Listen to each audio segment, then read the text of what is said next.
This guy was just joking around when he told his girlfriend to get down on her knees. He wanted to feel the thrill of the clash between fire and ice, but then, increased in a matter of seconds. Meanwhile, the beautiful neighbor's headless body attracted another zombie to the scene. As Len opened the door, politely, "We don't want to bother you. Sorry if we inconvenienced you." "It's okay," Lin Fan replied. "Just keep your voice down. This is a library." The three exchanged glances, suspecting a trap. One murmured, "I've seen that sword he's carrying in a game before." In normals would make sense, but now this guy might be crazy. The leader couldn't take any chances either. Whether it was a trap or mental instability, it was better not to provoke him. "Finish grabbing the books, and let's go," he ordered quietly. He had a feeling, an instinct, that this man was not someone they needed to get involved with. It wasn't anything concrete, just a gut feeling. To avoid trouble, the trio silently sped up their collection. Just as they were about to leave, Lin Fan, who had continued reading, called out to them, "You're leaving now?" The three of them tensed up, fearing that he wanted to start a conflict. The leader tried to remain polite, asking, "Do you need anything?" Lin Fan said, "If you're going to take so many books, you should register them. They aren't personal items, and loans need to be recorded." The 13 people paused. "Ice cream?" One spat out. "Are you serious? Do you know what's going on out there?" "Register. What asylum did you crawl out of?" The leader found her logic strange, but asked softly, "May I ask if you understand what's happening outside right now?" Lin Fan calmly replied, "Yes, it's the apocalypse. There are zombies out there that bite. Other than that, not much has changed." The leader's face hardened. Was he truly insane, or was he pretending? One of the men assumed it finally noticed him, turning its twisted head and fixing its decaying eyes on him. A few seconds later, the creature let out a guttural growl and lunged. That trouble was brewing. "Dude, do you even know what's out there? Don't do anything stupid." "Whatever. Let's just take care of our own." Lin Fan tried to calm them down. "Relax, I don't think. Don't hurt them, I'm just warning you. It's dangerous outside, so don't cause any trouble. Oh, and by the way, I'm Lin Fan. I live in the Sunshine Complex, Building 2, Unit 704. If you run into any trouble, look for me. I'm strong. Hundreds of zombies are no match for me." The three of them remained silent. "Yes, confirmed. I was completely crazy. We had to run." The leader quickly thanked him and shot out of the library with her two companions. Before Lin Fan could even react, they had already disappeared. "They didn't even tell me their names," he muttered, shrugging his shoulders. "Well, the morning is the best. Time to learn. If I want to survive on my own, I'd better master farming." Meanwhile, deep within a certain facility, underground in the desert, scientists in airtight suits worked tirelessly. The activity of the zombie cells increases slightly each day. "Are you saying they're evolving?" "Something like that. Forget about that. I want to know if we can create an antibody." "No, this virus is unlike anything we've ever seen before. It's not even remotely similar to any known strains." "Have you heard of the zombie gene?" "Do you mean these people died and came back to life? In another form?" Back in the city, Lin Fan closed his farming book and returned to his apartment complex. He found a perfect open space for planting, but it was public property. Farming there could attract zombies or angry neighbors, so he shouted, "I am Lin Fan, a resident of..." He pounced on the fresh meat. Lin attacked again with a single, clean strike, and the zombie's head rolled across the floor. Another system message appeared, "Zombie, to plant," but it was public property. Farming there could attract zombies or angry neighbors, so he shouted out, "I am Lin Fan, a resident of Sunshine Complex, Building 2, Unit 704. From now on, I'm going to be planting vegetables here. Is there a problem with that?" As expected, his scream attracted all of the nearby zombies. Some even broke windows and jumped from the buildings. In a matter of seconds, the place was swarming with the undead. Lenhan drew Frostern and sliced them down like they were soft tofu. His system points skyrocketed as a result. Minutes later, the ground was covered in corpses, and Lin Fan no longer had to worry about zombies disturbing his vegetable garden. "Just to be absolutely sure," he shouted again. "Anyone else have any objections?" Since no zombie appeared, a strong wave of hunger suddenly hit him. He decided to go look for something to eat and pay a visit to the mother and daughter. He found a soft-shelled turtle in the way. Nearby market. After dropping off the supplies, she stayed for dinner. The woman said softly, "I know no one helps without a reason. You've already done so much for us. I didn't want to trouble you, but my husband passed away. If something were to happen to me, my daughter..." Lenhan understood what she was implying, put down his chopsticks, and calmly asked, "What do you need me to do?" The woman froze, surprised that he agreed so readily. Flustered, she said, I want to go with you, with my daughter." Lin Fan blinked, not grasping her intention. "Oh, you want to move to my complex? Sure, I can request that with the real estate office for you." The woman stared at him. Eliminated. Points obtained. Seeing the half-destroyed corpse of his neighbor, Lin understood that more would come. The only thing he could do was hide. Bewildered. Are we even speaking the same language? Meanwhile, at the top of a luxury apartment tower on the other side of the city, an alarm rang. A middle-aged man's phone rang. His face lit up, each call a potential lifeline. "Hello, Mr. Chun," a calm voice said. "I'm calling about the property you listed with Avon for realty. Can I rent it?" Chun Gan froze, then abruptly hung up. "Seriously? A joke. Look outside. The world is ending." The apocalypse arrived quickly. Only the complex's security kept them alive. For days, they watched the sky, waiting for helicopters, but nothing ever came.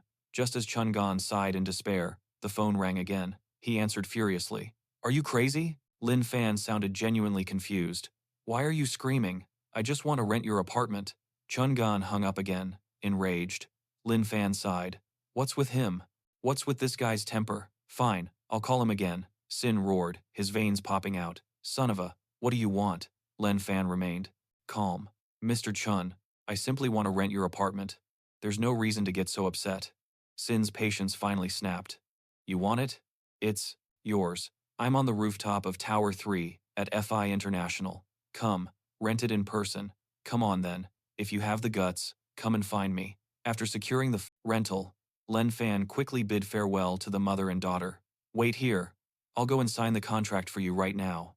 The woman tried to stop him, but behind the door and ambushed them. An hour later, the hallway was covered in a pile of corpses. His points had skyrocketed. After that, he searched for the Protex. He had already closed the door and left. Elsewhere, a young man crept up to Chun. "Boss, what's wrong?" he whispered. Chun shrugged his shoulders. "It's nothing, just an idiot." The boy just pulled him aside. "Forget about it. Come with me, there's an important matter we need to discuss." He lowered his voice. "Boss, I've done the calculations. Our supplies will last for maybe 2 weeks." Chun frowned. "And what are you implying?" The young man hissed. "There are 15 of us in total. Those 4 old men are a ballast. We should take care of them." Chun hesitated. Doing something so openly like that could make the others uncomfortable. Those old people have been sharing their food these days. The boy smiled. "Leave it to me. Once those old men are out of the way, we'll also get rid of the extra men and the women. The ugly ones can go too." Chun nodded. "Keep the pretty ones. At least there will be something to pass the time. Who knows how long the apocalypse will last." With the approved rent in hand, Lin Fan pedaled towards FJI International. Along the way, he casually eliminated a few zombies lurking by the roadside. They watched him from windows and alleys. Some even cried out for help, while others mocked him, thinking that this guy wouldn't last long, and that sooner or later, he would be torn to pieces. After a long ride, Lin Fan glanced back. The horde that had been following him had vanished. He stopped at the entrance of the complex and observed it. The place was far more luxurious than his old neighborhood. On the rooftop, a group was gathered, plotting something inhumane, to seize the supplies from the elderly and then throw them off the building. Neighbor's body, but it was nowhere to be found. Wait, don't tell me they already ate her. Now that's a real problem. Ugh, how disgusting. They will start soon. The young people whispered amongst themselves, but the elderly were not blind to their schemes. Wang Yonga, a retired soldier, who, having seen enough battles, he comforted the wife of the retired military doctor beside him. "Juan, we're old now. Provisions are scarce. Maybe the kids see us as dead weight. Still, the future belongs to them. The country and society will need them to rebuild." Near them, Sawan, a retired military engineer, let out a soft laugh. "Juan, I see that you've already accepted your destiny." Wang asked if he felt the same. Zhou nodded.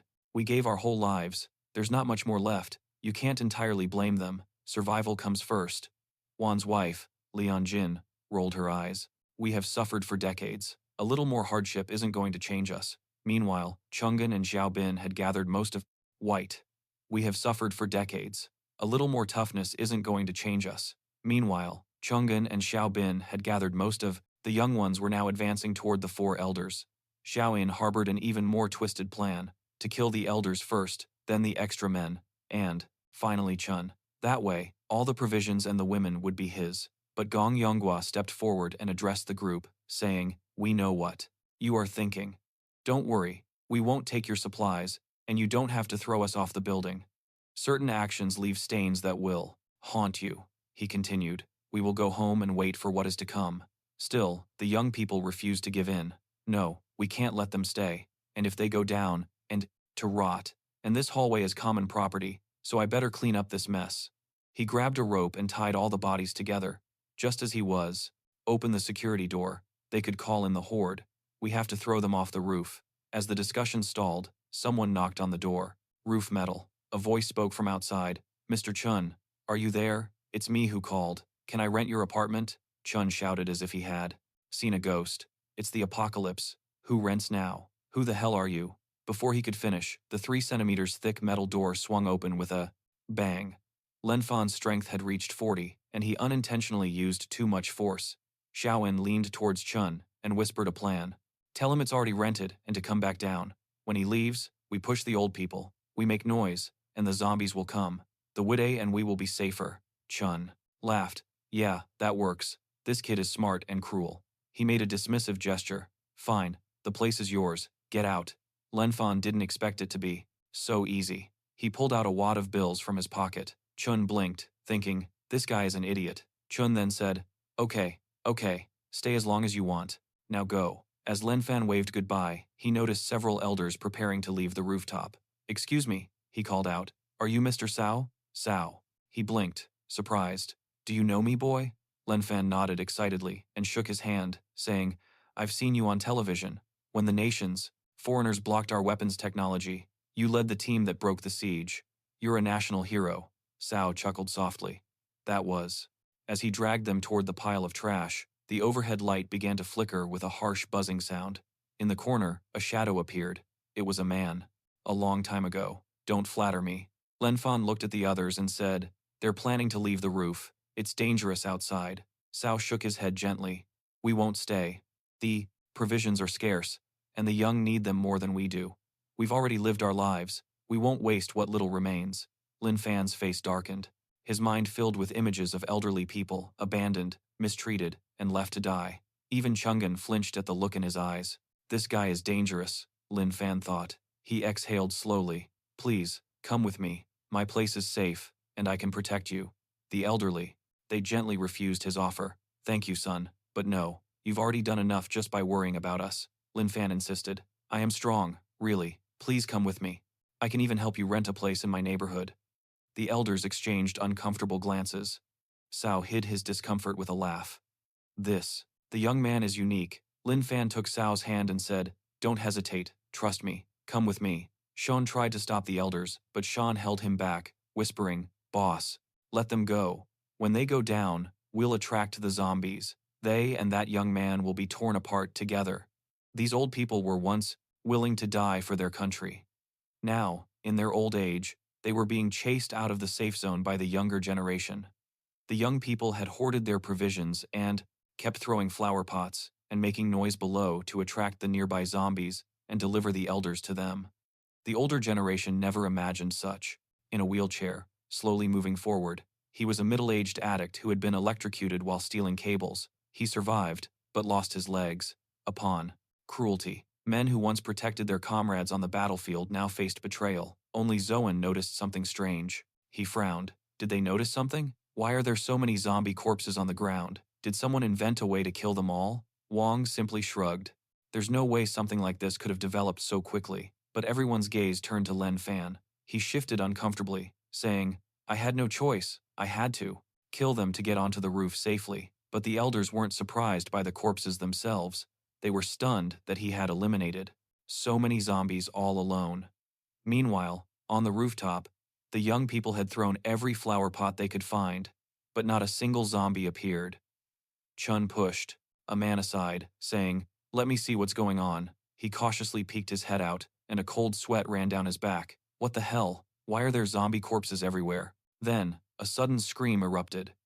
Xiaobin pushed the man leaning over the edge. The others were frozen in shock at what they had just witnessed. But Xiaobin, he calmly adjusted his tie and said, What are you all staring at? If the noise doesn't attract them, we'll use blood. The scent travels further. Chin burst out laughing. Applauding. Good idea, he shouted, as the others quickly joined in, grinning maliciously. The man fell heavily to the ground, his body bursting open upon impact. Blood splattered everywhere, staining the street crimson. The zombies further away caught the scent of fresh blood and charged. Seeing Lin alive, the man let out a savage growl and lunged towards the fresh meat. Lin calmly brandished the knife and decapitated him with a single slash. Uncle, towards the location like wild animals. On the rooftop, Chun burst into laughter. Well done, Xiao. Let's see how those idiots run now. I can't wait to hear them scream. Saoin's wife, a former teacher, panicked and cried. What do we do? Lin Fan suddenly asked. Do you have a car? Wang blinked, confused. Confused. A car. Yes, it's in the garage. Why? Lin Fan smiled over his shoulder. Perfect. My motorcycle can't carry that many people. Drive. To the place I told you about, he added. I have something to do. Then he ran toward the fence. Wang and I yelled after him. You're still young. Go. While you still can. We'll stop them. If anyone has to die, let it be us old folks. Their wives pulled them back. Enough of this. Heroic speeches. That boy is no ordinary person. The best help we can give him is to stay out of his way. Meanwhile, Lin Fan arrived at the entrance of the complex, he murmured. I told you, zombies who don't exercise have poor stamina. I've been waiting forever for them to catch up. On the rooftop, Chun frowned. How strange, the horde still hasn't broken through the barricade. Why is he going over there? Xiao sneered. He's probably scared. What else could it be? Moments later, Chun laughed again. Damn, you were right. That idiot opened the gate. Hey, wait, why is he running again? Xiao shrugged. It makes sense. Not even a fool can go against his instincts. Chun nodded. He does have brains, Xiao. But Xiao's smile froze. Wait. The girl's mouth suddenly opened wide, tearing all the way up to her ears. Her horrifying scream pierced through the headphones, reaching the man who was still. Yang, didn't you live on the second floor? How did you get all the way up to the seventh? Did you come all the way here to lend me your wheelchair? How timely. I was just. Chun, something's wrong. He's running towards us. They both turned pale. He's leading the zombies straight towards us, they screamed. Below, the undead surged forward like a black tide, following Lin Fan directly towards the residential tower. Moments later, Lin Fan reappeared on the plain roof. The crowd shouted, What the hell are you doing? Lin Fan crouched behind a door panel, completely calm. They didn't want to have the zombies here. I just gave them a hand. You're welcome. Seconds later, dozens of zombies swarmed the rooftop, fixing their eyes on the new prey. Chen's face paled. You son of a bitch, damn you, he shouted angrily. After the four elders moved into Lin Fan's community, everyone quickly became close. They often shared simple meals with Lin Fan and the Lamé mother-daughter duo, bringing life back to the silent building. One afternoon, Fie noticed Lin Fan looking at her. She nervously touched her cheek, thinking she had something on her face. After a long pause, Lin Fan asked, Where is your school backpack? Fie blinked in confusion. School backpack? What backpack? Lin Fan pointed at Grandma. Yang, even in the apocalypse, you're still a child. There's not much you can do right now, so you should study. Grandma Lin was a teacher and can help you. I'll bring your books and backpack later. Fie pouted, thinking, but the world has ended. Do I really have to study? Fie thought for a moment, and, thinking about how to get these bodies down, Lin thought, You are very kind, Uncle Yang. Don't worry, I'll return it when I'm finished. With that, Lin tossed all the... She nodded. Honey, listen to your uncle. Learning is the only thing you can still do right now. Lin Han stood up with a smile. Eat peacefully. I'll throw out the trash, then I'll go get Fie's backpack. Fie sighed dramatically. Man, what did I do to deserve this? And so, the once silent Shaheen complex was brought back to life, to be filled with warmth, now home to 6 new survivors. That night, 2 zombies staggered clumsily toward a 2-story auto repair shop. A second later, 2 arrows pierced their skulls, instantly knocking them down. The shooter was an amateur archer who had become a scavenger, clearing the streets 1 corpse at a time. But the zombies inside the workshop were far too dangerous. Too much noise could attract a horde. He wasn't alone. A woman and 2 men were working with him. Their food would only last them a week, but at least they still had running water. Someone had to be keeping the water plant operational. Suddenly, a deafening explosion reverberated outside, causing the archer to pale. Flames erupted from a nearby building, instantly attracting all the zombies in the area. The short-haired woman rushed to the window, furious. Who the hell made that noise? Outside, a woman was running for her life, screaming as the horde approached. Then, bam, a huge hand fell from above, crushing her into a pool of blood. A gigantic mutant, almost 4 meters tall, stood there, enveloped in a dark mist, corpses into the garbage container below. Lin still couldn't believe it. The world really had ended. To survive, he needed to gather supplies. Monstrous and powerful. The woman's lips trembled. A mutant zombie can evolve. Just then, the sound of a garbage container being pushed along the pavement. She froze, thinking another giant was coming, but instead, Lin Fan appeared, calmly pushing the container, taking down the horde and the mutant as if it were nothing. His strength had already reached its limit. His endurance and speed were superhuman. As he passed through the alley, he didn't even glance at the fallen giant. The woman on the second floor of the workshop recognized him and whispered, "It's him. It's really him." The other men felt as if they had narrowly escaped death. "Am I seeing things right? Someone is pushing a container. Boss," he diverted the zombies. "We might actually be saved." The scene returned to the supermarket beneath the building where Lai's mother lived. Lin Fan parked the container at the entrance of the complex and went upstairs to find Faye's backpack and books. From the second floor of the supermarket, some thugs shouted, "Hey, what are you doing?" Lin Fan looked up and he calmly responded, "Do you guys need something? The resort complex dumpster is full. I'm just looking for a place to empty it and grab a few things." Before he could finish, they began to mock him. "Listen to this guy, taking out trash. What a talent. Only in the apocalypse would someone specialize in taking out the trash." Lin Fan didn't find it strange. Taking out the trash is normal. The apocalypse has begun, but life goes on. If you need help, just say so. The bald man sneered, "Idiot, we live well." But then he thought, does this even count as trash or recycling?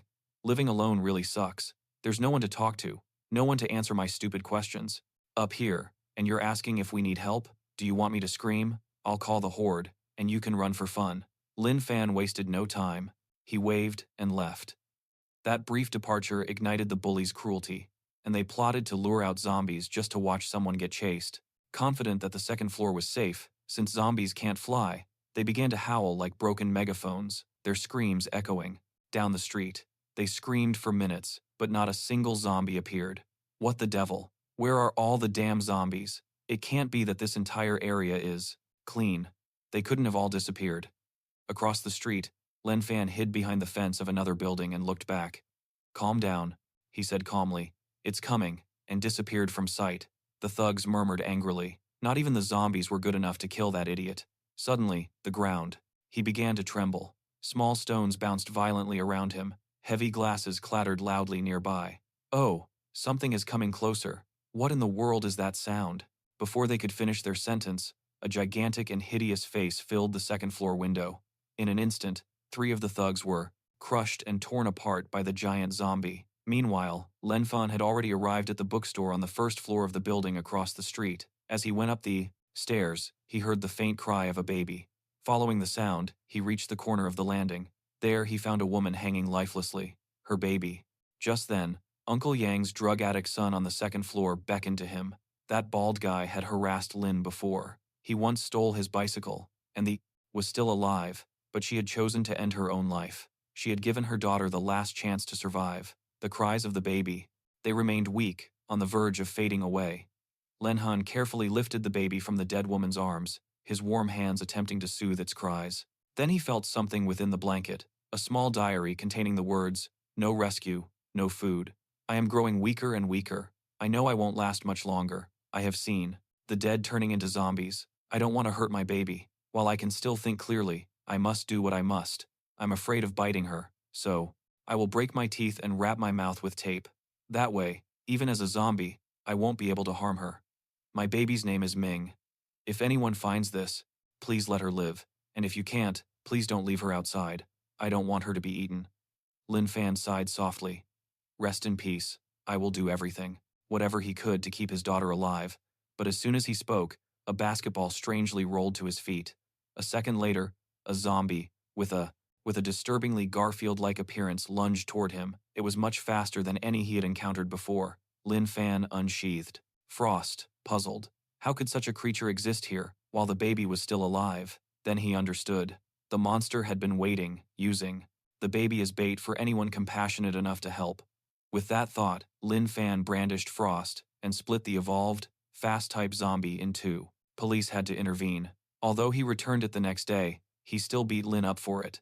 Lin looked at him coldly and asked, "What do you want?" The bald man.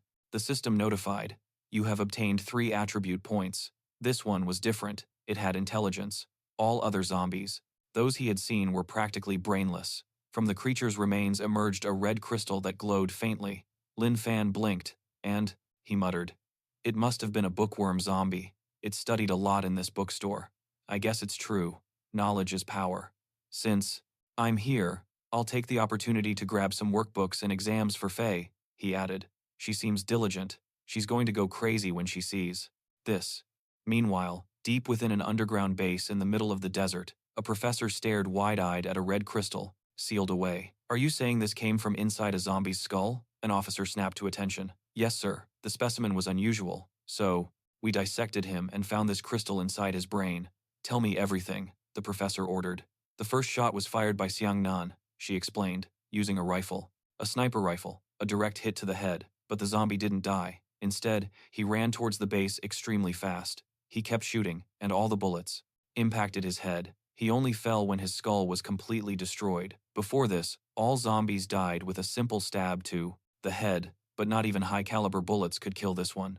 There's no explanation for it." The professor frowned, looking worried. "The zombies are..." He froze. That idiot had spoken loudly. Wasn't he afraid of attracting zombies? Then he smiled, thinking idiots are easy to manipulate. "Anyway, I'm starving. Evolving, but why in this way? They are so strong that not even a headshot can kill them. They are turning into demons. At this point, only 2 bases in China are still in communication, Dragon Palace and Galaxy Base," she sighed. "But with the dead evolving, will we really be able to save what's left of the world?" The officer hesitated, blushing slightly. "Sir, I have a theory. It's not very scientific, but I used to read zombie novels. In those stories, zombies have crystals in their brains, materials for evolution. Humans who kill them can absorb the energy and become stronger, even superhuman. Maybe this crystal is something like that." The professor was completely bewildered. He had never read a novel in his life. Just hearing zombie novel made him look at her with a huge question mark on his face. Meanwhile, Lin Fan, carrying the baby, rescued, he calmly walked out of the bookstore. His casual stroll down the street caught the attention of a woman watching from above. Her name was Susha Shah, a popular pastry influencer known for wearing ruffled Lolita dresses. Suddenly, Lin Fan looked directly toward her window. Alarmed, Susha covered her mouth and crouched down. "He saw me. He saw me." Lin Fan noticed a shadow moving behind the glass. A survivor, he thought. But, before he could analyze it further, a car screeched to a halt in front of the nearby police station. After making sure there were no zombies, 4 men. "He can do the work for me." He scribbled on a piece of paper, "Go find food and water, bring it to my door." Lin shook his head. "Why should I?" They got out of the vehicle. They were Hansa, underworld thugs. Lin Fan casually gestured to them. Even from afar, he could smell the strong scent of blood they carried. On top, the shaved man froze. "What? Is someone still alive?" The one with the permed hair whispered, "We'll take care of it." The one from Bun denied. "We won't draw too much attention to ourselves. Remember that we are here on the boss's orders." The fat man nodded. "Yes, if we don't find what he wants, we will be skinned alive." Meanwhile, the shaved man looked coldly at Lin Fan from the car, thinking, "That one isn't running away. When the boys get the weapons, I'm going to tie him to the bumper and let the zombies tear him to pieces." But before he could finish the thought, Lin Fan's face appeared right by the window. Smiling coldly, looking him in the eyes, he said in a calm but sharp voice, "So, what exactly are you doing around here?" The shaved man almost shouted, "What? Wasn't he just across the street a second ago?" Just then, the 4 men who had entered the police station came back out, carrying stolen weapons. "Hey, why is that guy still standing there? What are you 2 doing?" The one with the shaved head murmured. "Did they find what the boss wanted, or what?" The one with the military-style cut. Soldier scoffed. "Of course. What else would we be here for? We'll be set with that loot." The one with the perm looked at Lin Fan, a bold kid, walking alone, down the street. "How the hell are you still alive?" Lin Fan calmly replied, "When I encounter zombies, I first try to talk to them. If that fails..." The bald man's lips trembled with rage. "Piece of shit," he muttered. Then he wrote again. "Do what I say, and I'll let you stay with me. When the time comes, I defend myself. One hit, and they disappear. The one with the perm blinked. Is he serious? What the hell is he talking about? The military cut one grunted, pulled out a pistol, and pointed it. To Lin Fan. Do you even comprehend the value of this? Lin Fan remained unfazed. So, the four of you broke into a police station to steal weapons. Hey, you with the close-cropped hair scoffed. Are you out of your mind? It's the apocalypse. Of course we steal. We've done things you can't even begin to imagine. He didn't get to finish his sentence when a flash of light streaked past everyone, and his arm instantly detached from his body. Lin Fan offered a dry apology. My bad. I'm so used to slicing up zombies in self-defense that I momentarily forgot it was your hand. The scene left everyone frozen in shock. The man with the bun tried to draw his weapon, but before he could squeeze the trigger, Lin Fan cleaved him in two with a single strike. The two remaining men were paralyzed with terror. He was moving far too fast. They thought, this guy's human. From the car, the bald man yelled, You idiots, you're making too much noise. The zombies are coming this way. Get in now. And he was right. Growls. Cultural sounds began to echo from every corner. A surge of the undead advanced toward the car like a rabid pack of dogs. The bald man floored the accelerator and sped away without looking back. You're dead, kid. The boss is going to take care of you, he shouted as he drove off. The two abandoned men yelled, You son of a… We're still here. Come back, you coward. Lenhen sheathed his sword and sighed. Come on. Even socially conscious zombies can't tolerate. I'll take you to a secret base. Lin remained calm, with no intention of going. The bald man's expression darkened, overflowing with anger. Fine, he thought. If you want injustice, they're fulfilling their civic duty. The two men glared at him with hatred, too scared to respond. Zombies with a conscience. Civic duty, brother, Lin Fan continued. They came because you murdered people. Lin Fan crouched down and lightly leaped onto a second-floor balcony. With his current stats, parkour was practically like walking. The men watched his figure disappear, completely stunned. No athlete on Earth could jump like that. Moments later, the zombie horde crashed down on them like a living wave. Their screams were short-lived, drowned out by the sound of tearing flesh, torn apart. The chaos outside caught the attention of his Shaha, the baking influencer. There are so many zombies. Don't tell me that the guy who was out there attracted them. What was he thinking? That's suicide. He's probably already dead. But before she could finish the thought, Lin Fan's face appeared right in front of her window. She fell to the floor, trembling. Wait a minute. I'm on the second floor. How the hell is your face out there, standing? On the air conditioning unit? Lin Fan thought sincerely. She must be traumatized. She's terrified. She needs time to adjust. I will visit her every day through the window. I will smile at her. I will show her kindness. She will understand that I am not a threat. Meanwhile, her arm had already grabbed a knife from the whirling side. Kitchen. He didn't see me. What do I do? I can't run away. He'll alert other survivors. I won't let them capture me alive. If I can't fight, I'll stab myself first. Pushing the tower. And yet, instead of panicking, he calmly destroyed the enemy crystal. Then, guided by his memory, he opened the door that was to die. I'll help you. You asked for it, he shouted, throwing several metal plates towards Lin's door. They hit the ground with a loud clang. Clang, clang, clang. I won't give him a warm body to play with. At the same time, in the luxurious mansion on Ungur Hill, the bald thug burst through the door, with pure panic on his face. His face. Boss, we've got a problem. A scarred man frowned as he smoked a cigarette. Problems.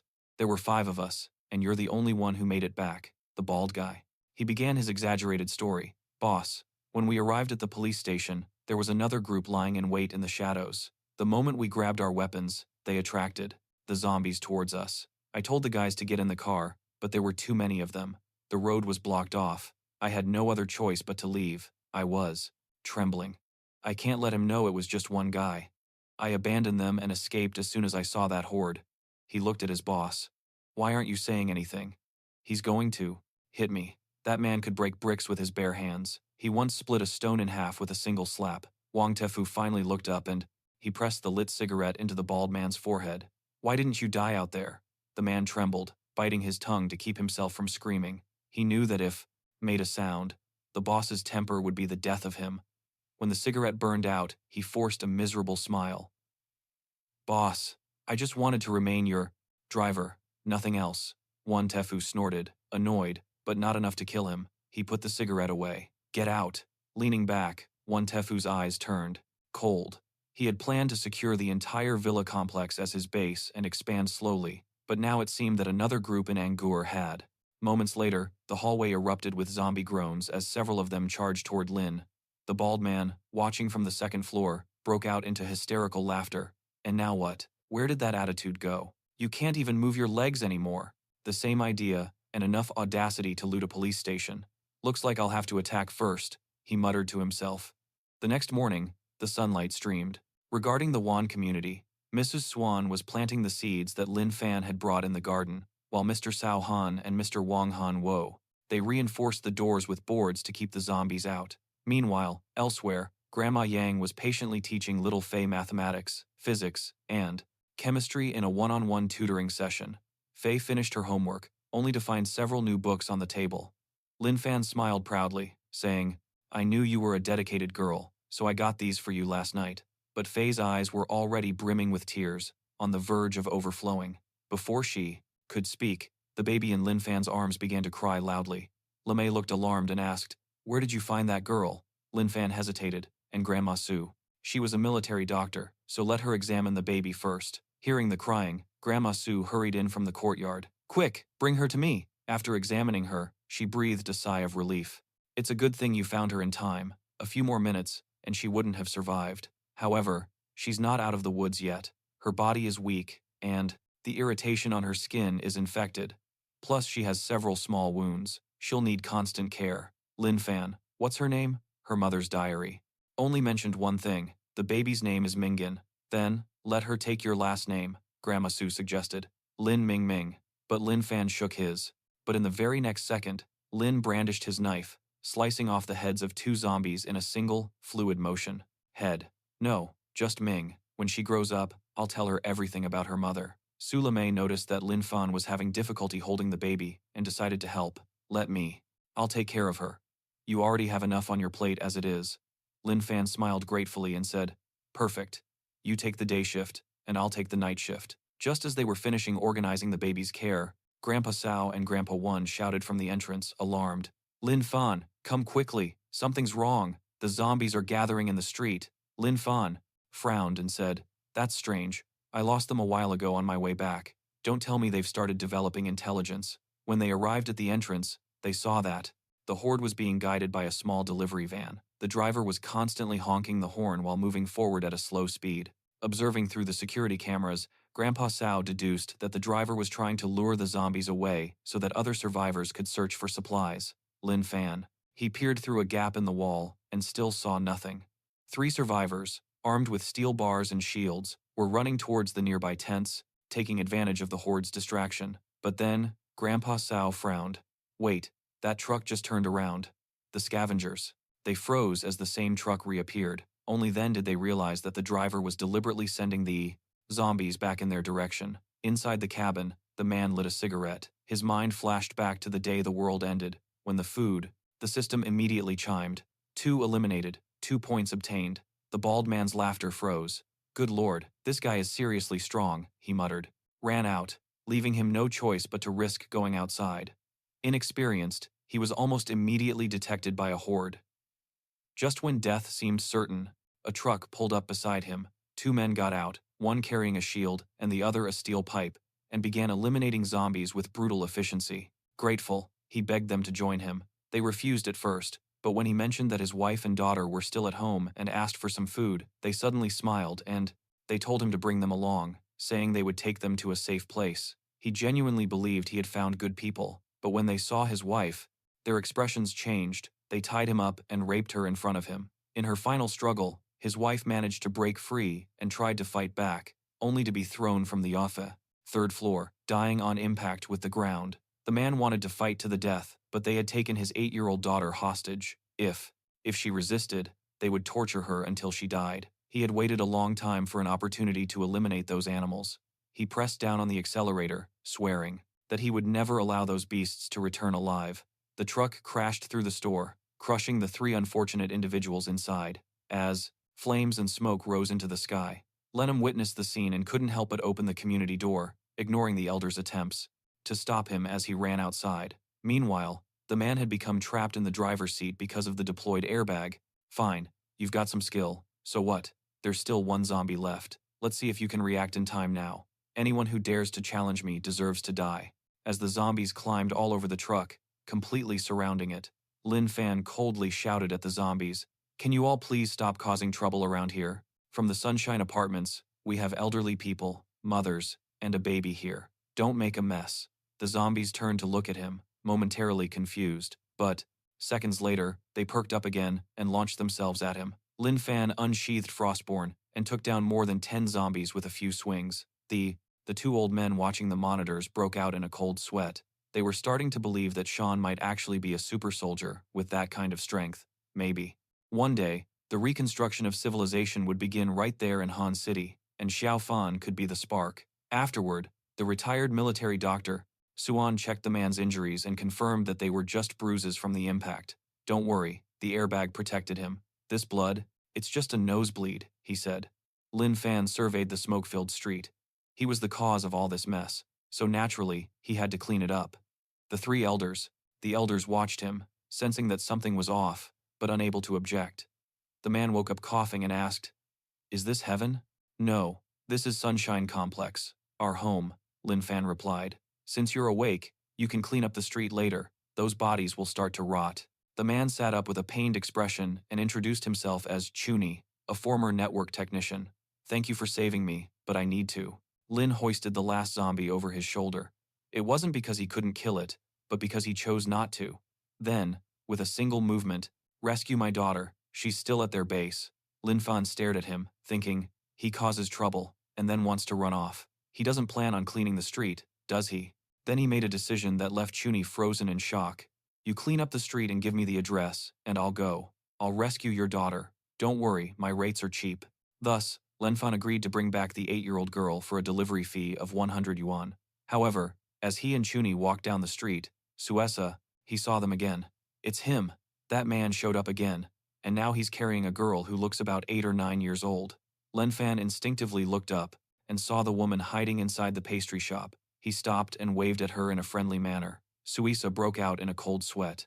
No, that guy looked over here, and on top of that, he smiled creepily. He slammed the curtains shut and crouched under the window. "That monster didn't catch me, but he captured." To a girl, just thinking about what he'll do to her. Whatever this apocalypse is, why is trash like him allowed to roam free? Lin Fan scratched his head. The survivor from the pastry shop was acting strangely. She must be traumatized by the apocalypse and mentally unstable, he figured. Forget it, Ting. Survivors with mental problems are dangerous. It's best to keep your distance in the future. Meanwhile, an all-terrain vehicle sped by with a massive horde of zombies chasing after it. The man in the hat pointed ahead and shouted, "Holy crap, what the hell?" The team leader tensed up, thinking something serious had happened. But the man in the calmly, he tossed it upwards, a special delivery for the bald guy. The man caught it on instinct, dumbfounded by his own stupidity. Why the hell? Hat was pointing towards the intersection. It's that weird survivor we saw earlier. He's still wandering around like he owns the place, and now he's leading a little girl. That guy is far too reckless. The leader's first thought was, with so many zombies behind us, if they spot him and the girl, they're sure to die. He ordered the driver, Old Mal, to honk the horn to divert the zombies, but before he could finish speaking, toy music began to play from up ahead, freezing everyone in the vehicle. Lin Fan and Jane Chen were holding a toy cactus, one of those that moves and talks, or sings. The zombies hiding in the corners froze for a second when they heard the sound. Then they rushed toward the toy, as if they had smelled fresh meat. The people in the car were stunned. "Boss, he beat us to it. He's attracting the zombies too," the leader's mind. The leader's face went blank. "We're screwed, completely screwed." Meanwhile, at the desert base, the researchers finished analyzing the crystalline nucleus from the zombie's brain. The substance inside was unlike anything known to modern science. The energy was extremely stable. The outer protective layer looked like a transparent covering, almost like human skin, but much more resilient. The professor was left in deep thought. As the surviving scientific base, their team was top-notch, and yet they had failed to discover the purpose of those crystals. "Why the hell did I catch that?" Shouts echoed throughout the building as Lin Fan waved his hand. "If you have questions, ask them. At least you won't be found in the zombie brains." He then ordered them to contact the Dragon Palace base and the Galaxy base to inquire about their progress. He The researcher shook his head. Neither base had ever discovered a crystal inside a zombie's brain. His conclusion was simple. Just, they were assuming the zombies possessed them. The professor had no choice but to accept this reality. Upon hearing this, the old professor became even more worried. Could zombies actually evolve? That was terrible news for the surviving humans. If they didn't find a countermeasure soon, the human race could face extinction. Meanwhile, on the rooftop of a residential complex in Harry, a man held a zombie crystal and shouted, "I've got it." Just like in the novel, there really is a crystal inside the heads of zombies. To obtain it, he had deceived 7 companions, leading them to their deaths. Absorb the crystal, become stronger. I will kill more zombies, grow even stronger, and rule the apocalypse. At that point, realizing he wouldn't get his promotion, his day began with countless fantasies running through his mind. He swallowed the crystal in one gulp. May this power remake my body, give me superhuman strength. I will become the king of the apocalypse. 365 days a year, a different woman each day. But moments afterward, he now felt absolutely no change in his body. What? How is this possible? The crystal is useless. That's not how it works in the novels. Suddenly, you'll be as alone as I am. Soon after, Lin arrived at a supermarket nearby. The moment he stepped inside, he easily took out several lurking zombies. After, sharp pain shot through his abdomen. He thought the crystal was finally taking effect. Clutching his stomach, he rolled around on the ground, helpless. He concealed the emotion on his face. His mind was consumed with dreams of becoming stronger, but he soon couldn't bear it any longer and vomited a stream of blood. Only then did Jianao realize that something was terribly wrong. Terror spread across his face.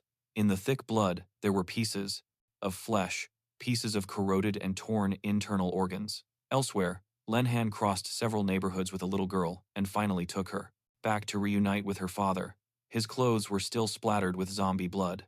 Master One was quick to remind Senhaja about it. The efficiency of Xiao Fan is amazing. Xiao Chan, hurry up and pay him his fee. He didn't understand paying money in the middle of the apocalypse, but he still took out. Obediently offered 100 yuan as compensation. Lin Fan simply laughed and said, "You don't need to thank me. You pay, I run the errand. That's how it should be." Chain froze, initially thinking they were joking, but Lin Fan actually accepted the money, and Master One even had the 100 yuan ready in advance. He leaned into Master One's ear and whispered, "Xiao Fan is out of his mind," but Master One scolded him. What could be wrong with it? Paying for things is normal behavior. Even in the apocalypse, we do things this way, in our Sanchain community. Think about it carefully. Gathering supplies, he headed, out of habit, to the checkout counter and glanced at the zombified cashier. This should last me quite a while. I even bought seeds. Well, this is a form of order, and with order, there is a future. Master Ao added. The truth is, at first we also thought that Xiao Fan's brain wasn't quite right. It used to work just fine, but now it's different. This is another level of thinking entirely. He who understands, understands. Chine suddenly felt that his own brain couldn't handle much more. He didn't understand what the 2 old men were saying, but somehow it sounded deeply philosophical. Just then, the clock tower on Shan Road chimed, marking noon.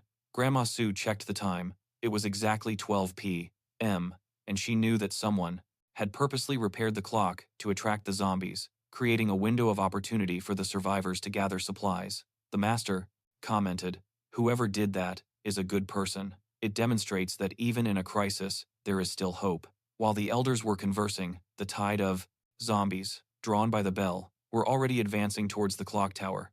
The people who had repaired it also saw the enormous horde approaching, and they prepared to go out and gather nearby supplies. The group leader ordered, "Move quickly, we only have 2 minutes, grab what you can."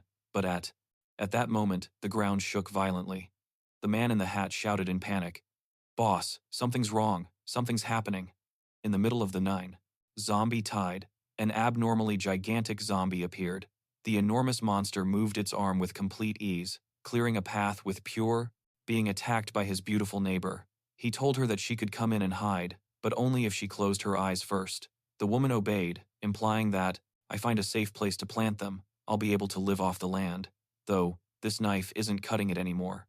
As he was thinking about finding a better weapon, brute force, the creature jumped into the air and landed directly on the clock tower. With a ferocious roar, it shattered the bell into pieces. They froze in shock at the sight. Modas and some of the zombies had actually developed intelligence. The leader wondered if humanity truly still had a chance to continue.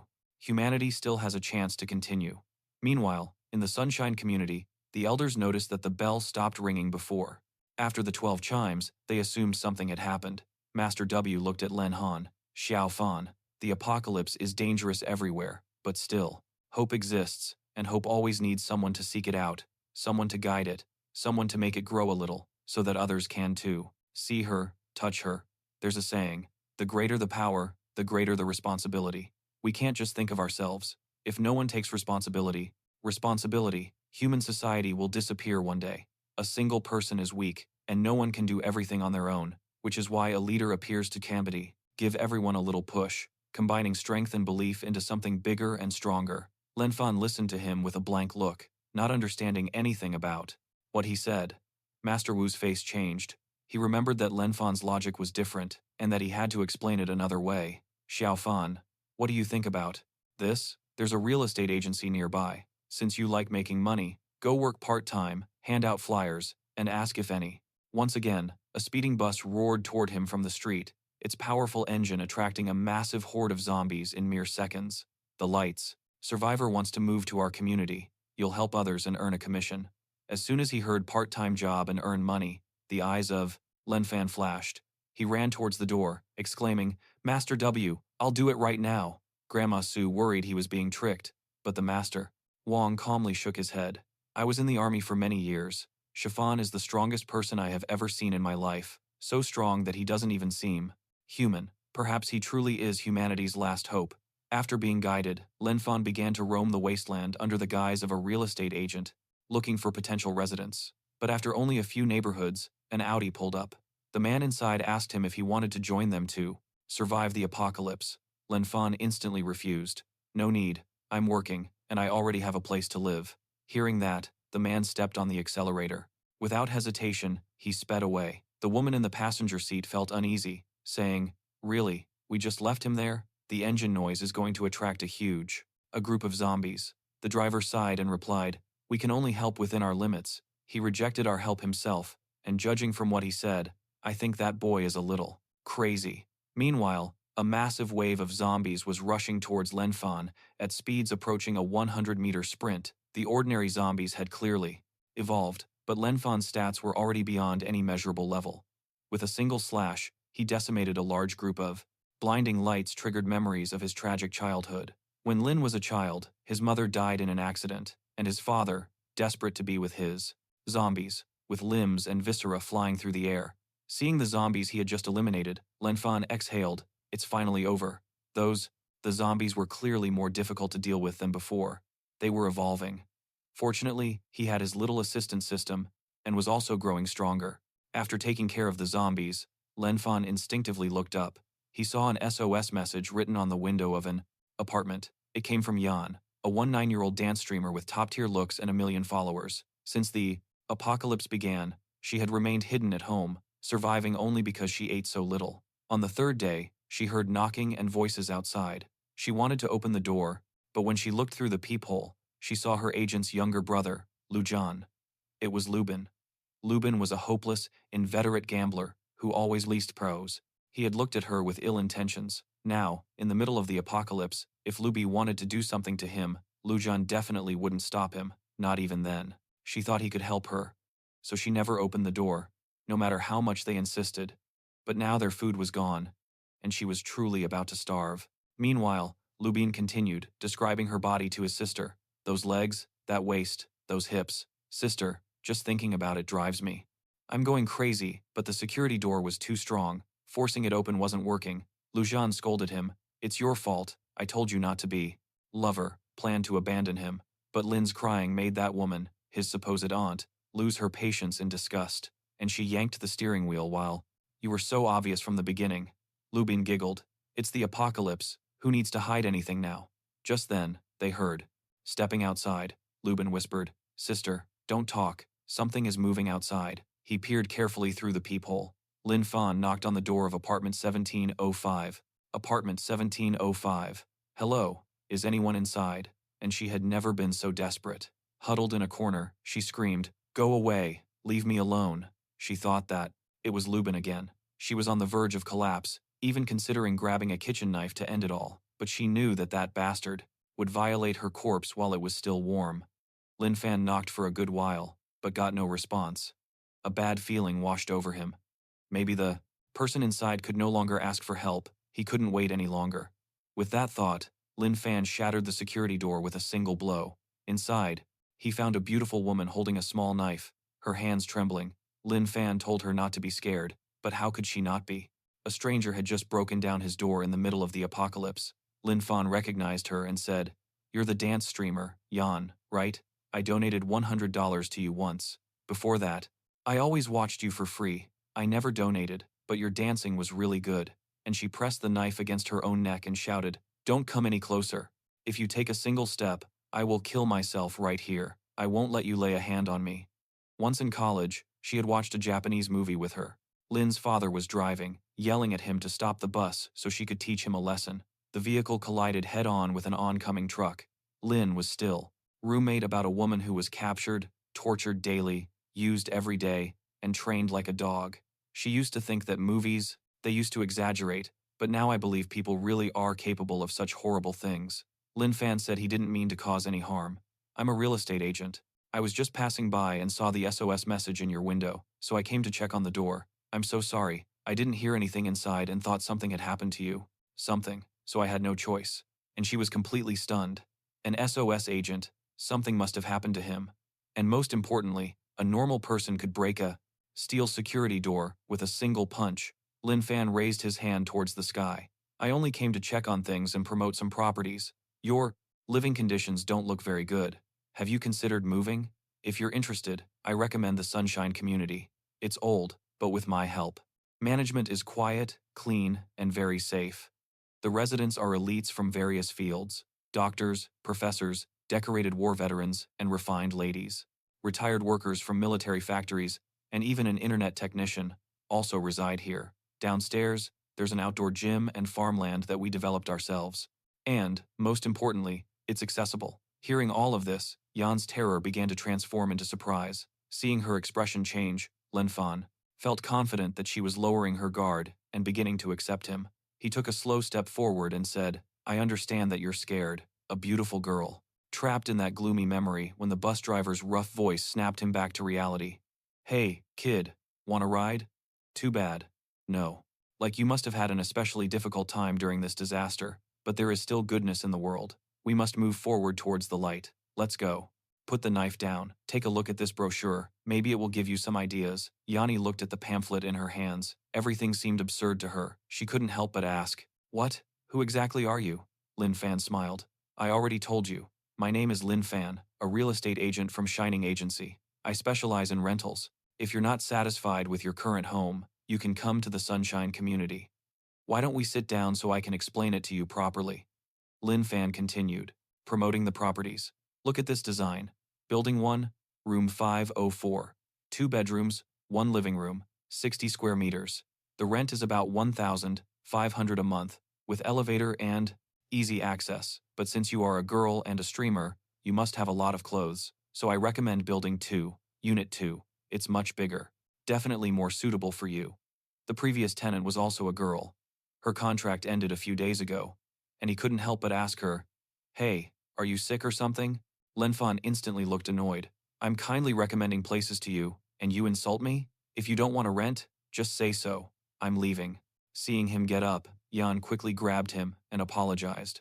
"Wait, I'm sorry. I didn't mean it like that. I'm so sorry, Lin Fan." He sighed. "To make money, you need a good attitude. Okay, I accept your apology." But Janny insisted, "You're always like this. I mean, you're so not normal. I'm going to leave you behind. Stay here and let the zombies rip your guts out." A boy with thick glasses protested in a low voice. "We can't leave him. The zombies." Seeing his dark expression, she hurriedly explained, "No, I didn't mean it like that. It's just that," before she could finish, Lenhen interrupted her. "Not normal, huh? Are you all like that? Everyone thinks the apocalypse means there are no rules, but that kind of mentality is what makes the world worse. In an apocalypse, it's not the zombies that are the scariest thing, it's the people. I only live by the old rules because I have the strength to do so." And then he looked at him again. It was strange, but what he was saying made sense. He was pretending to be foolish so that others would let their guard down. No matter, that place was destroyed.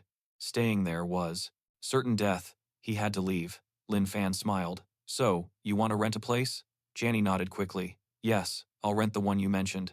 Lin Fan continued. Then pack your things. Janny stared at him blankly. Lin Fan explained. You're going to move. No, you have to take your things, the important things, bank cards, and cash is useful if you have it. That apartment costs about $800 a month. Yanni was stunned. Brother, I just want to get out of here. What good is money to me now? No, I don't know if he's pretending or if that's really how he is. 10 minutes later, Lin Fan looked at her, confused. Are you already done packing? Is that all? Jan Nini nodded and remembered. Lin Fan that there were dangerous survivors downstairs. She was afraid that maybe they wouldn't be able to get out. Lin Fan calmly guided her downstairs. Don't worry, I'm very capable. Jan Nini thought about it. Well, after all, he had punched through a reinforced door with one punch. However, upon reaching that we attracted, could kill him. The professor said, we should help. Before he could finish, the driver slashed his throat open and spat. Next floor, Lubin's door burst open violently. He was holding a kitchen knife in his hand. Yini, where do you think you're going? He growled menacingly. Boy, you better. Hand that woman over right now and get out, or you'll regret it. But Lin Fan didn't retreat even an inch. Instead, a small smile appeared at the corner of his lips. Forgive my asking, he said calmly, but how exactly do you plan to make me regret it? A second later, Lin Fan moved with incredible speed and instantly snatched the knife from his hand. Lubin was completely stunned, feeling as though everything he was seeing was unreal. He had only pulled out the knife to scare him and force him to leave the woman alone. Who would have thought his weapon would be taken from him in the blink of an eye? This was far from normal. But instead of attacking him, Lin Fan pointed out that the knife was dangerous, and even threatening someone without harming them was still a violation of the law, public safety laws. His serious and upright tone only confused Lubin even more. He even instinctively took the knife back when Lin Fan returned it to him. Hold on to it tightly and don't do anything stupid again, Lin Fan warned him. Furthermore, if you actually attack me, I will defend myself, and it will be worse for you. Lubin stared at the knife, completely stunned. What the hell was going on? He didn't understand anything. Jan Nini wanted to stop Lin Fan when she saw him return the knife, but it was already too late. She thought about how, ever since she had become an influencer, she had treated Lujan like a sister, giving her money. Professor, screw your professor. It's the apocalypse. I do what I want. You nerds, you four eyes, think you can lecture me? He scoffed. Opportunities, everything. And yet, in the apocalypse, Lujan had betrayed her, even helping her brother try to ruin her. Lin Fan turned his attention to her. Let's go. But Lubin looked at Jan and Ni with greedy eyes and shouted for them to stop. Lin Fan glanced sideways at him and coldly asked, Is there something else? Lubin. He took a few steps forward, still holding the knife. He had desired that girl for so long that he couldn't let her escape like this. Gathering his courage, he said to Lin Fan, You're taking her because you want her body, right? Lin Fan felt that this was an insult to his integrity. Watch your tongue, Lubin continued, looking at her with lustful and greasy eyes. Think carefully, pretty. If you stay here, it'll just be me. But if you go with him, who knows how many men you'll encounter. Maybe a few, maybe dozens. Fat, short, ugly men, taking turns until you'd rather die. Can you imagine it? It's the apocalypse. There's no lay, there is no morality, and no one cares about you. Staying here is your best option, because you'll only have to deal with me. Those disgusting words hit Jan Nini's mind again and again. Stop dreaming, she thought. I'd rather die than stay. After his fantasy was rejected, Lewin's eyes twisted madly. He blamed everything on Lin Fan. If it weren't for him, Jan Nini would never have dared to stand up to him. The knife was taken from him, according to him, only because he was careless. No normal person could move that fast. With that absurd self-justification, his expression became even more demented. So, I've always hated smart kids. They're the professor's lapdogs. Without him to protect them, they're nothing but prey. And since you're so full of... He raised the shining knife and threw it towards Lin Fan with all his strength. Jan Nini turned pale and shouted for Lin Fan to be careful. For his part, Lewin thought that Jan Nini should have been terrified by now. Afterwards, he just needed to help his brother subdue the man. But, unexpectedly, Lupin was sent flying, backwards, as if he had been brutally struck by something. He crashed into the wall, which cracked like a spiderweb. Lin Fan slowly withdrew his right leg and calmly explained, "It was his fault. I was the one who was offended." Jan Nini looked at him, completely shocked. That guy was absurdly strong. In the blink of an eye, Lupin had been knocked unconscious. Lujan didn't dare cause any more trouble and rushed to check if his brother was still breathing. They went down several more floors, and Nini noticed mangled zombie corpses scattered everywhere. "Hey, did you kill all of these?" Lin Fan said that when he arrived, the zombies, they were lurking around and attacked him, so he had no choice but to defend himself. He didn't even want to bother finding out what his real profession was anymore. Lin Fan sighed, with frustration. "Didn't I already tell you? I'm a real estate agent from Shining Agency." Of course, neither she nor Nini believed him. It all seemed like a cliché from a short drama, ordinary job on the outside, hidden monster on the inside. When they got to the street, Jan Nini kept asking, "Are you always out and about like this?" "Yes," Lin Fan answered. "In the apocalypse, everything is difficult. I need to earn money to survive. Don't let the whole real estate agent thing fool you." As long as he let her in, he could do whatever he wanted. It felt more like a dark deal than a plea for help. The next second, the man brandished a knife.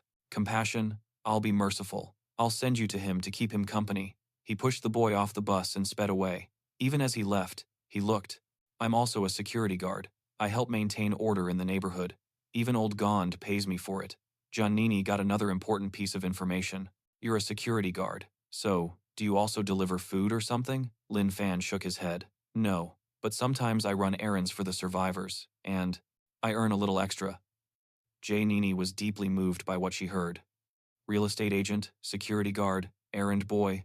The perfect disguise for a dragon king, hiding in plain sight with common jobs. "I've grabbed onto a thick leg," she thought. "How lucky am I?" Thinking that, she couldn't help but burst out laughing. But Lin Fan gave her a strange look. "What a shame," he thought. "Such a nice girl, and she turns out to be a complete idiot." It was the first time Lin Fan had brought a beautiful influencer home. Naturally, Grandpa Wund misunderstood, thinking that Lin Fan had brought a woman home for intimate relations. He even kindly reminded him to communicate more while he was young, and not wait until he got old. Otherwise, the situation would become more difficult. "Let's get along, Grandpa. I'm still doing well, but you're almost ready for the junkyard. It wasn't appropriate of me to say, but I have a pinch card." Lenhan. The thought left his imagination with a shudder. "Grandpa, what nonsense are you talking about?" Just then, Line arrived with the dishes and called everyone to eat. Lin Fan introduced her to Jan Nini, saying, "This is Mi's sister, an amazing cook, and this is her daughter, Phi." Phi looked at Jan Nini and said, "Uncle Lin." Nervous, I glanced in the rearview mirror. That idiot has a kitchen knife. Don't tell me he plans to face the entire horde alone. Finally, Lin Fan snapped out of his. "He's definitely going to love you." Jan Nini didn't offer any explanation, simply stroking Phi's head and praising her for being so adorable. Then, Lin Fan introduced Chuni and his daughter Ting. Brother Chun is a top-tier network repair specialist. The four elders were Wang, Zhang, Yan, and the two grandmothers, Lion, Yin, and Suan. They were all incredibly formidable lords. After the introductions were completed, Lin Fan led Jan Nini to the table. Jan Nini had eaten such delicious home-cooked food in a long time. "Brother Li, your cooking is amazing," Lime laughed. "If you like it, eat more. These days, food is hard to come by. But compared to most people, this is already a luxury." Jan Nini couldn't believe that so much warmth and comfort still existed in the midst of the apocalypse. She felt that she had made a good bet. Perhaps fate was looking out for her by allowing her to meet Lin Fan. Then Wonjua asked, "Girl, how did you manage the water supply where you lived? Don't misunderstand me. I'm an old soldier, a retired officer. In harsh environments, water is everything, so I'm just curious." Jan Nin answered sincerely, "Grandpa, the tap water is drinkable. I also was afraid, thinking that the zombies might contaminate the water plant. But one day I was so thirsty that I drank it, and nothing happened." Jenny was surprised and delighted. "We never dared to use the tap water. We always depended on Brother Lin to bring purified water. If the water plant is," thoughts and murmured, "I'm not going to die. Mom and I made a promise. I will be the brave, kind, and radiant man she believed I could be. With that, clean and the contamination doesn't infect humans, that's incredible news for all the survivors." But the Elder One was thinking beyond that. "As far as I know, the water treatment plant draws water from the river, and it has to go through several stages of processing. Otherwise, the water that arrives in our homes would be murky. However, the tap water is completely clear now. I suspect that there's still a survivor at the water treatment plant who has continued to operate the purification process. That's why the water is still clean. Ain nodded in agreement. If someone is actually maintaining the clean water supply, they shouldn't just stay there and wait to die when they run out of food. It will run out eventually. Lin Fan continued eating contentedly. I'll go take a look later. I know where the water treatment plant is. As a newcomer, Jan Nini didn't quite grasp the situation yet. But won't it be dangerous for you, Lin Fan? He continued eating as he replied, there's no such thing as danger. Even if there is, I still have to go. I don't understand how that facility works, but water is too important for all of us. If that survivor is maintaining the supply during such a dangerous time, he shouldn't remain at risk forever. We should at least give him a nice, warm bowl of rice. After finishing his meal, Lin Fan stood up and said, all right, I'm going to the water plant. If you need me to bring anything back, just let me know. Same rules as always. The errand fee is 100 yuan. Hearing this, he hurled his knife straight at the bus tire, propelled by his immense strength. The blade sank deep into the rubber. The vehicle lost control and collided with, quickly got up and surrounded him, each asking him to bring back supplies. Jan Nini looked at Elder Wang in confusion. Elder, is Lin Fan some kind of soldier being? Elder Wang didn't respond, thinking to himself, this is something you need to figure out on your own. The scene then shifts to the plant. Hun City Water Facility. Inside the control room, a bald man sighed repeatedly. He was the plant manager, named Wan Kai. His mental state had reached its breaking point. Eating, drinking, and relieving himself. He had to do it all inside that room, and the atmosphere had become extremely disgusting. Man, I think I'm about to reach my limit. My mental state is deteriorating. Look at that closed door. I always feel like it's shining, as if opening it will reveal the light from the outside. I'm just an ordinary person. I really can't take it anymore. I just want to crawl through the raw water pipe, get out of here, and get far away from the city. There definitely won't be any zombies out there. But if I leave, what will happen? To the city's survivors? Won't they lose their only source of water? Do you think I should keep fighting? The little dog barked twice, giving a firm response. Wang attached a mobile phone to the farm dog's body. He needed to attract all the zombies nearby, because he had to regularly inspect the plant's equipment. If the facility stopped working, the city's water supply would run out, and the survivors, a sign, causing it to overturn. The arrogant driver was now screaming like a dying dog. I'm sorry, I was wrong. Help me, please.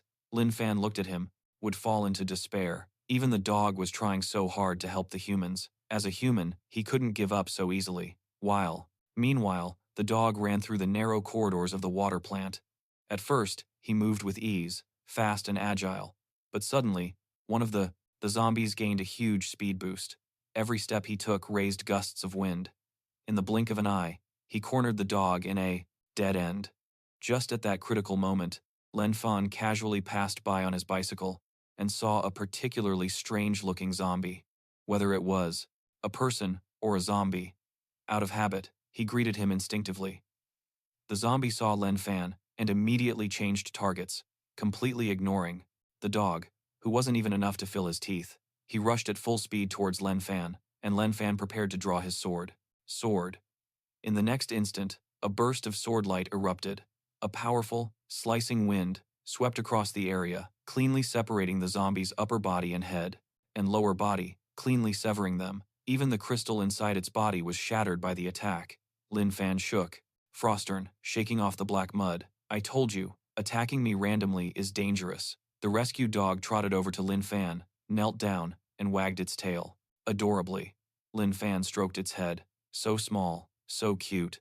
Can you take me to the survivor who's here? The dog seemed to understand and led him, coldly. You aren't sorry for what you did.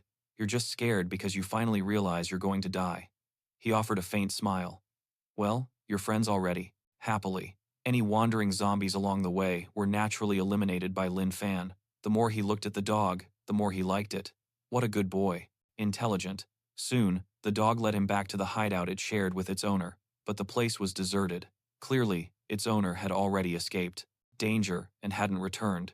Noticing the dog's distress, Lin Fan stroked its head again, asking it to lead the way. Meanwhile, inside the REGRESSED filtration room of the water plant, Wang Kai sat dejectedly in a corner. What a disaster this is.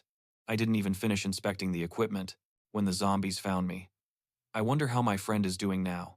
There are still zombies outside. If I go out now, it'll be dangerous. But if I don't, return to my room, there will be no one to open the door for the dog when it comes back. It will definitely die out there.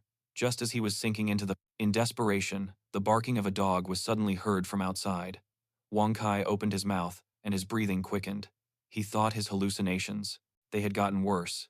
Then, he heard a human voice. He couldn't believe there was actually someone outside, and told himself that under no circumstances should he open the door. However, Lin Fan called out several times without receiving a response, so he simply forced open the iron door. "Hello, my name is Lin Fan. I'm a security guard, rental agent, and delivery driver for the Sunshine community. I'm a good person, and I don't come with bad intentions. I'm just that arrived. I'll leave you here to catch up." The man froze, asking, "What are you talking about? I don't have any friends. Wait, come back, save me." Just then, the boy, looking for survivors, seeing a human, Wang Kai couldn't hold back his tears. Still, he continued to believe it was all a hallucination. How did anyone actually make it here? And even if someone could, how could they be a security guard? This is definitely a hallucination. He thought the zombies. They must have already entered while he was still trapped in his illusion. Carolyn Fan patted him on the shoulder. He was solid, real. "Don't be afraid. I've come to find you. You're safe now." Those few simple words struck Wang Kai's heart with more force than anything else. He collapsed into Lin Fan's arms, crying uncontrollably. "Finally, someone came to save me. I thought everyone had forgotten about me." Lin Fan smiled and said, "Those who gather firewood for others should not freeze in the cold. You are the hero of this city. I'm sorry for being late." After rescuing Wang Kai from the water plant, Lin Fan brought him back to Sunshine Community and served him a steaming bowl of white rice. Little Tin Ting was stunned. Mouth agape, she watched him eat so voraciously. Jemana Fei said, "This guy has never eaten before." Fai replied, "Tin Ting, I think this guy must be the reincarnation of white rice. That's why he likes it so much." Lin Fan was confused when he heard Ting Ting calling Fai sister. "Fai is older than you, so why does she call you sister?" Fai proudly responded, "Because during this time, she has been completely under my control. Calling me sister is the least she can." The man whose throat had been slit appeared in front of the bus, along with the horde that had been chasing them, and they devoured him mercilessly. By then, Meanwhile, the dog crouching next to Gon Kai was utterly bewildered.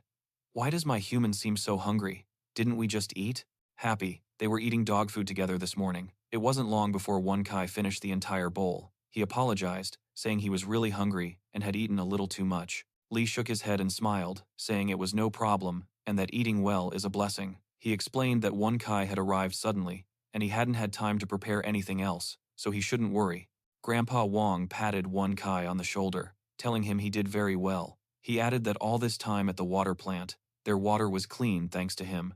Wang Kai felt that he didn't deserve so much praise, saying that Grandpa Wang was exaggerating and that he was just an employee at the water plant. Since he was trapped there, he had nothing else to do, so he did what he could. Grandpa Wang laughed, saying that Wang Kai called it a basic job, but what he called his duty had kept everyone alive. The survivors of John's city. In the apocalypse, water is life, and without it, very few could survive. Just then, Lin Fan approached Wang Kai and asked him, "Would you like to move to the Sunshine community? I'm a part-time real estate agent with the Sin Fin agency. If you're interested in coming, I can help you find a place." The words "find a place" surprised Wang Kai, as if they held a deeper meaning. Grandpa Wang hurriedly translated, "What Little Fan means is, if you want to live here, he can arrange a spot for you. The rent isn't expensive. Around." Lin Fan's strength attribute had reached an impressive 35 points. As he was passing by an apartment complex, a woman called out to him from 1,600 or 1,700 a month. Even though this is the apocalypse, our community still follows the original rules. Wang Kai opened his eyes wide and nodded, as if he understood. But also, not really. Lin stepped in to explain. "You'll get used to it.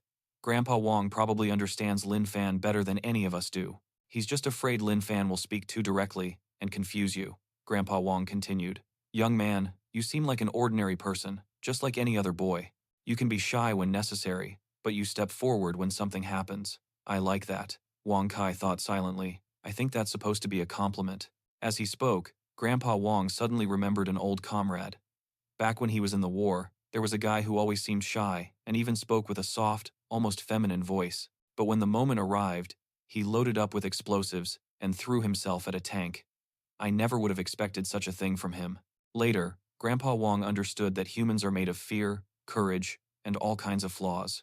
Only with all of those elements combined is a person complete, and in critical moments, the courage they unleash is unimaginable. Only then did Kai understand that this grandfather was essentially the spiritual mentor of the community. Lin Fan leaned in towards him and said, "I have a place for you, room 504, on the 5th floor. The rent is a really good deal." Wong Kai asked instinctively, "Do I pay in cash or by card?" Lin Fan's eyes lit up. "Cash or card, either one works." Wong Kai went back to above, a single mother with her daughter. "Hey, young man, how did you get past all those zombies at the intersection?" Then she hesitated. "No, wait, forget it. The important thing now is..." Lin Fan, being silent. His benefactor didn't seem completely normal, but he still felt inclined to cooperate. It was just too bad he didn't have any money in this apocalypse. Seeing his hesitation, Grandpa Wong immediately came to his rescue, saying that young men who can't find wives always spend money without thinking. "Little Fan, just charge the rent to my card. He can pay me back when he gets his salary. The water plant still pays him, right?" Wong Kai had no idea what Grandpa Wong was talking about. Salary in the apocalypse? Who was still getting paid? Then he remembered that after Lin Fan visited the water plant, a part of the zombies nearby had been eliminated. "Brother Fan, do you have some special way to deal with zombies?" Lin Fan didn't hide anything. "Yes, I am strong. Everyone knows that."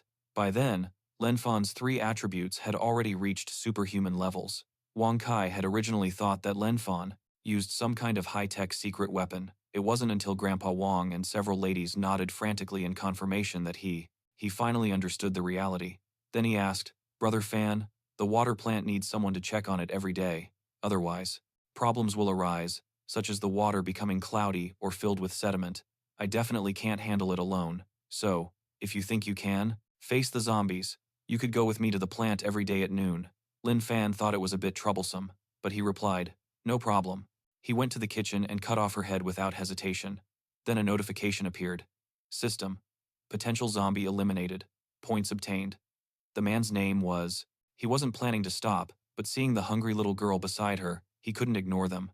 He went up to the door and found the woman kneeling down. "I know that. If there's nothing else, I'm going to my room. You guys keep chatting." Then he stretched lazily and walked away. Wong Kai asked him in a loud voice. He took Grandpa One downstairs. "May I ask, what kind of person is Brother Fan? Really? He seems like Superman." Grandpa One smiled and said, "In every dangerous era, heroes appear. He is a hero, and you are too. As for who they truly are, that's not the important thing. Heroes aren't judged by their origins, but by what matters. That the Sanchin community is our refuge and the beginning of our hope. Let's work together to make this community better and spread that hope. It's not just our wish, it's also Little Fan's wish." The scene changes to the desert base, where several researchers were organizing the data sent from the Dragon Palace base and the Galaxy base. They had hunted a mutated zombie and extracted many crystals from its core head, but none of them seemed to serve any purpose. A soldier volunteered to swallow a crystal for research purposes, but the AM results were disastrous. The researcher then played the recording of the experiment. Here is the internal reaction after ingesting a crystal. Once the crystal fuses with human tissue, the subject's body begins to undergo changes. The blood boils violently. 3 minutes later, the subject dies from a massive hemorrhage. This demonstrates that the idea of gaining power by swallowing crystals is flawed. Given the current human physical constitution, it's a lot to ask, but please share some food with us if you can. We have nothing left. My husband passed away, and I have no other way to get food. I don't need much, just we simply cannot withstand the effects of the crystal. I have integrated the zombie data from the Dragon Palace base and the Galaxy base. Teachers, please look at the screen. This zombie is classified as a strength-type zombie and possesses an extremely high explosive capacity. According to tests conducted at the Galaxia base, a strength-type zombie can easily overturn a 2-ton car. Its muscle density is exceptionally high. Ordinary bullets only damage the surface tissue and are incapable of inflicting significant harm. This other one is a speed-type zombie, specializing in rapid climbing. Its limbs are thick and flexible, allowing it to reach speeds of up to 150 kilometers per hour. which is faster than a cheetah.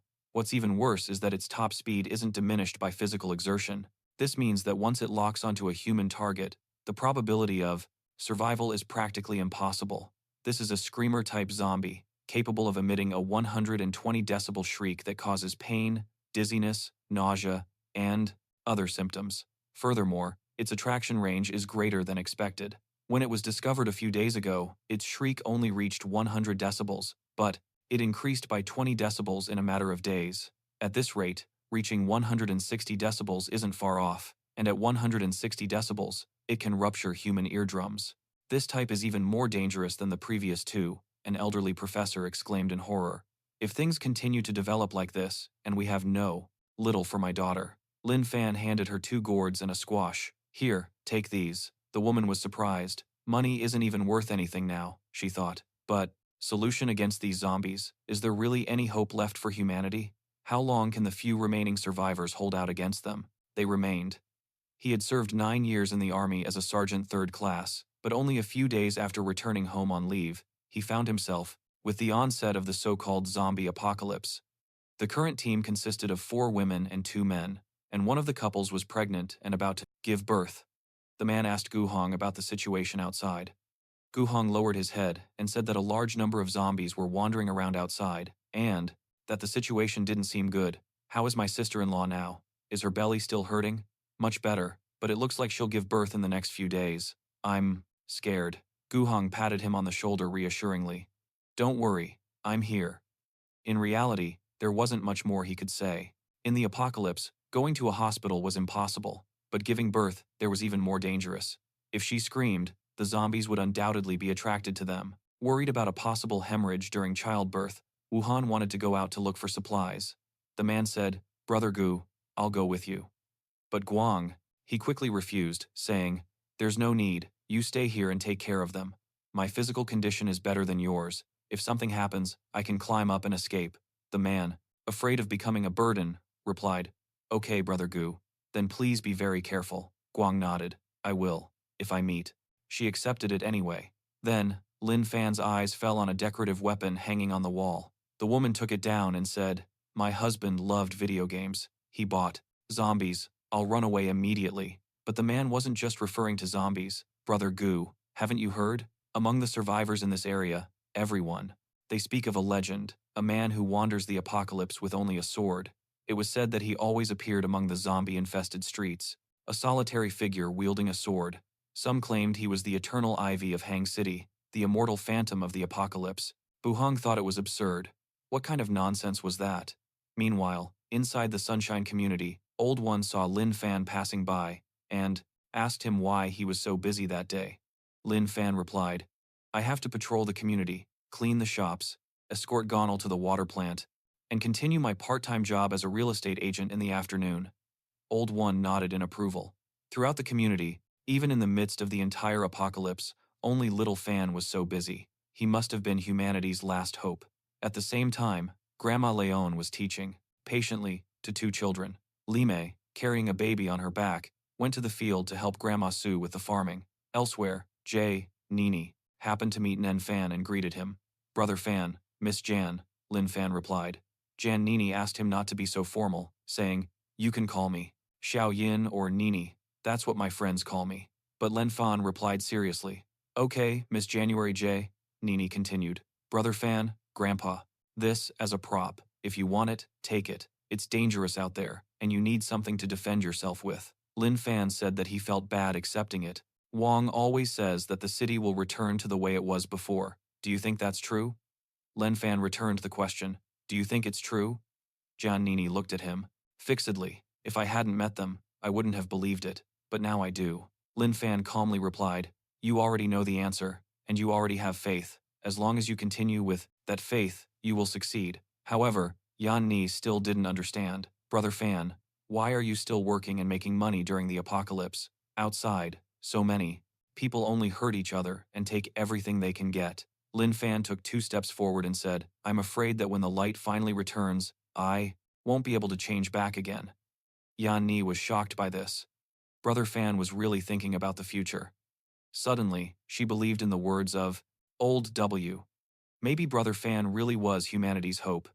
She hurried to catch up with him and asked with a smile, "Brother Fan, do you have a girlfriend?" "No," Lin Fan answered without hesitation. Blushing, she continued, "I don't have a boyfriend either."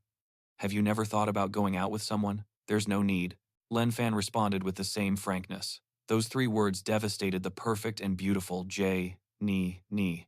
Unable to accept it, she caught up to him and asked, "Why?" "Because I'm still young," Lin Fan said. "Okay, I won't talk anymore. I have to clear out the nearby zombies. As long as I keep working, I'll be able to clear all the shops in this area and then expand my business to nearby areas. Han City will definitely be clean." But he couldn't refuse her offer. "Please, take it," she insisted. "My daughter and I don't need it, but you do." Lin Fan politely took his leave. "Don't worry about it." Nini thought for a moment and decided that she hadn't been rejected. "I understand. Brother Fan wasn't rejecting me. He was telling me that the apocalypse isn't over yet. So, how can we even talk about a home? My vision was too narrow. It turns out Brother Fan harbors such grand ambitions." In the afternoon, Lin Han was walking through the streets as usual when the cake influencer, Susasa, spotted him again. Just who in the world is this guy? Why isn't he afraid of the zombies? Could it be that he knows some special rules to avoid them? Lin Han also noticed that the woman was observing him. He wasn't sure if she had recovered yet. Mental wounds are difficult to heal with medicine. Often, people have to adjust on their own. "Forget it. I'll clear out the zombies from the nearby stores first." When she saw Lin Han draw his sword, she went into panic. "This is the end. It's all over. He finally can't suppress his desires any longer and plans to attack me." But right after drawing his sword, Lin Fan suddenly remembered something. "That's right. I almost forgot. I promised to give you a smile every day. I hope my smile can warm your heart and help you to recover." However, to his psyche, that smile looked twisted and creepy. There it is again. He's staring directly at me. That crooked smile. He definitely has bad intentions. "I carry it for free. Call me if you need anything." The girl looked at him as if he were strange, but the mother whispered, "Maybe we're the broken ones." Lin Fan examined the weapon closely with emotion. "I've seen this frostern on the internet. I always wanted one. Cutting up zombies with this is going to feel incredible." At that moment, a woman fell from above and crashed at his feet. Her body was covered in bruises and bluish and purple spots on skin, without any open wounds. In the balcony of the 5th floor, an obese man watched in annoyance, his face full of scratches. "What a waste. I'll see when I find another one like that out there." Lin Fan, an ordinary interior designer who lived alone. Just an hour earlier, he had kindly helped a desperate neighbor, but she suddenly mutated and noticed that the woman had suffered terrible abuse. The desperation, rage, and helplessness in her eyes were the same expression his mother had when she left. His father. He decided to bring him to justice and confronted the man. "Why did you do this?" The man froze, not expecting anyone to be there. "Street." Then, he spat out an insult. "And who the hell are you? You don't live around here, do you? This building is my territory. I do whatever I want with the women who live here. So what if I do?" Lin Fan knew he had to act. The mother and daughter who gave him the frostin lived in that same building. He picked up the corpse, counted the floors, and confirmed that the man was on the 5th floor. The obese man thought Lin Fan had come to scavenge among the dead. "What? Did you come to take the corpse too? Have some fun? Too bad the dead don't move. Even an inflatable doll is better than that." He laughed with his chin held high. "Get out of here before I lose my patience. Or, I'll show you what real pain truly is." Grumbling, he went back to the couch and opened a beer. "Maybe I'll search the building for some new toys later. In the apocalypse, I can do whatever I want. It feels great to be the king." Then, knock, knock. Someone was knocking on the door. The fat man was startled and grabbed a wooden stick, and peered through the peephole. "Who the hell is it? Please don't let it be a zombie. If the hallway is full of them, how will I find new toys?" But what he saw left him, frozen in fear.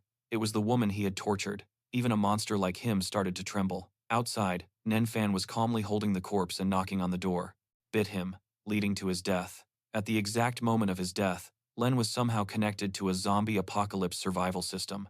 Calmly, "Open up, I know you're in there." Hearing Lin Fan's voice, the man breathed a sigh of relief and shouted, "Ah, it's you, you idiot. Get out of here, you lunatic. Do you want to die?"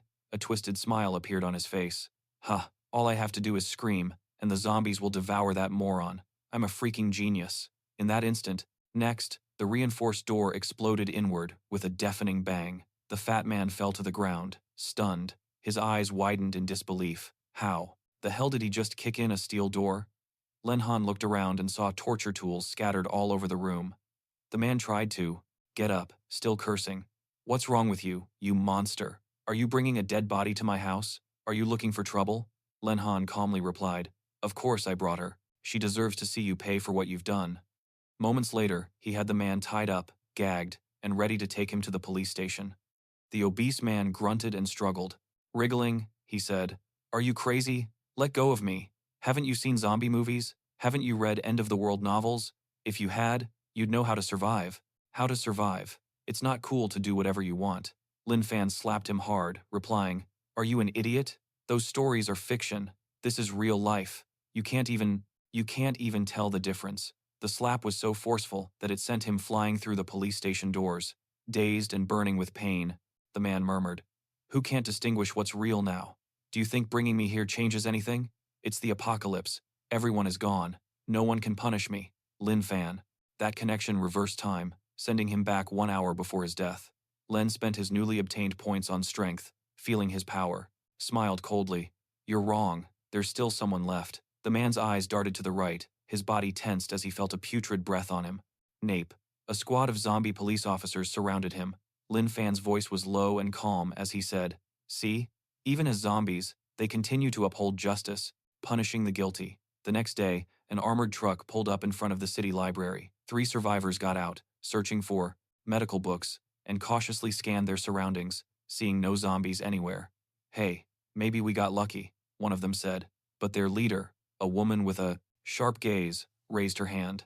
Wait, don't go in yet. She struck a steel column with her knife. Clang, clang, testing the atmosphere. Her 2 companions, tensed up, ready to bolt if a horde appeared. When nothing happened, she nodded. Okay, move on. Check the medical section first. Just then, Lin Fan suddenly appeared from behind a shelf, greeting him with a smile. One of the men screamed, falling to the ground in fright. Mother, a zombie? And it can speak?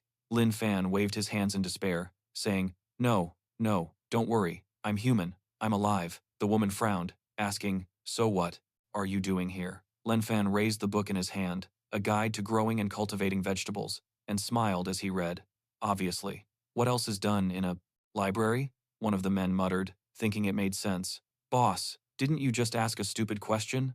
The leader hissed. Shut up, then spoke to Lin Fan.